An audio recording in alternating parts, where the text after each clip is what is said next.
नमस्कार, मैं हूं राम किंकर सिंह। एमसीडी की राम कहानी को लेकर हाजिर हूं अपने सहयोगी सत्य रंजन राउतरे के साथ। दिल्ली नगर निगम की दूसरी महिला मेयर शैली ओबेरॉय और उप महापौर आले मोहम्मद इकबाल का चुनाव तो हो गया, लेकिन सबसे ज्यादा खास बात जो लोगों को बहुत तेजी के साथ हर कोई जानना चाह रहा है, और इसके लिए मुझे बाकायदा कॉल और मैसेज भी लोगों ने किया कि आप ये बताइए कि आखिरकार बीजेपी ने अपने पांव क्यों पीछे खींचे।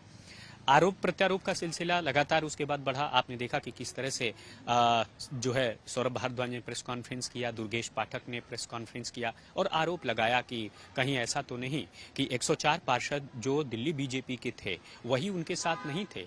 और इन तमाम आरोपों प्रत्यारोपों और साथ ही साथ जो दूसरे तरह के आरोप हैं कि आम आदमी पार्टी के पार्षदों को खरीदने की कोशिश की गई, ऑपरेशन लोटस चलाया गया, तो साफ तौर पर आपको बताता हूं कि आखिर बीजेपी ने अपने पांव पीछे क्यों खींचे। इसको समझने के लिए आप सबसे पहले ये समझिए कि अगर चुनाव हो गया होता तो क्या होता। लाख कोशिश के बावजूद भी बीजेपी उस स्तर तक नहीं पहुंच पाती।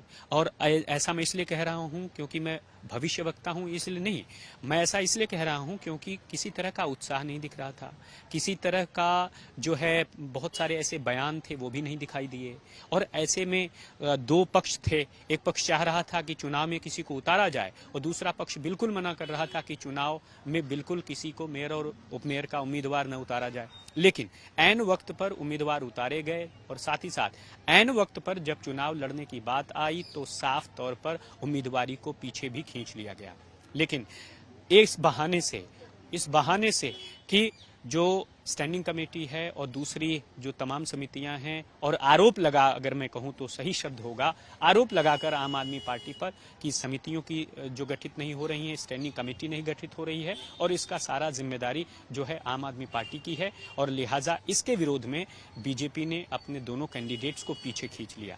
अब जरा देखिए कि अगर ये चुनाव लड़ जाते तो क्या होता। बहुत कोशिश के बावजूद भी 138 के आंकड़े तक नहीं पहुंच पाते, फिर क्या होता। मीडिया में लगातार खबरें चलती कि एक बार फिर बीजेपी चुनाव हार गई, और साथ ही साथ और सारी बातें ये होती कि जो पिछले बार लगातार आम आदमी पार्टी कहती चली आ रही थी कि ऑपरेशन लोटस चल रहा है, वह ऑपरेशन लोटस को एक बार फिर फेल कर दिया। यानी जो नैरेटिव सेटिंग है, उस नैरेटिव सेटिंग में बीजेपी पीछे हो जाती। यही वजह है कि ऐन वक्त पर उतारा गया, और उतारने के साथ ही कैंडिडेट्स को पीछे करने के साथ ही बैकफुट पर आने के साथ ही एक संदेश देने की कोशिश की गई कि जो पिछले आरोप लग रहे थे दरअसल हम उस तरह के नहीं हैं और हमने चुनाव पीछे खींच लिया। तो अब देखिए, उल्टा कीजिए कि अब क्या खबरें चल रही हैं कि बीजेपी ने अपने उम्मीदवारों को पीछे खींच लिया। यानी एक तरह की आप देखें तो जो पहले नेगेटिव रिपोर्टिंग होती थी, अब उस तरह की नेगेटिव रिपोर्टिंग नहीं होगी। सिर्फ एक मैसेज चला जाएगा कि उन्होंने अपने उम्मीदवारों को पीछे खींच लिया।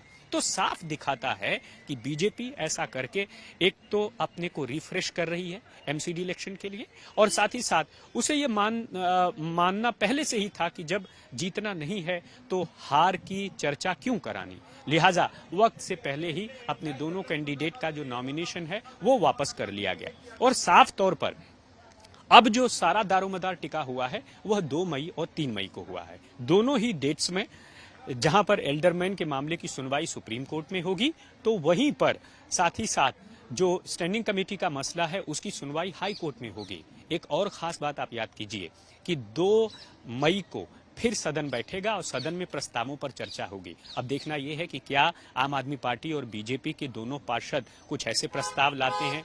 इस बार जो प्रस्ताव लाए गए थे तकरीबन 13 प्रस्ताव थे, और उन 13 प्रस्तावों में 11वां प्रस्ताव ऐसे था जहां पर जो पीडब्ल्यूडी को ने मांग की थी, पीडब्ल्यूडी को 60 फीट से छोटी चौड़ी सड़कें का जिम्मा, साफ सफाई का जिम्मा देना था। हालांकि ये प्राइवेट मेंबर बिल हैं जो कि सदन में रखे जाएंगे। जब तक ये एज ए प्रीएम्बल नहीं सबमिट किए जाते तब तक ये पास नहीं माने जाएंगे। और यही वजह है कि अब देखना यह है कि आने वाले दिनों में क्या कुछ होता है। लेकिन आपने ये भी देखा कि किस तरह से महापौर को गुलदस्ता दिया शिखा रॉय ने, और साथ ही साथ जो है एक दूसरे की आवभगत की। तो साफ दिखाता है, मुझे तो लगता है कि ऐसा कदम खींचकर दरअसल बीजेपी ने एमसीडी के चुनाव में एक रिफ्रेश बटन दबाया है ताकि आगे से अब फूंक फूंक कर कदम रख सकें।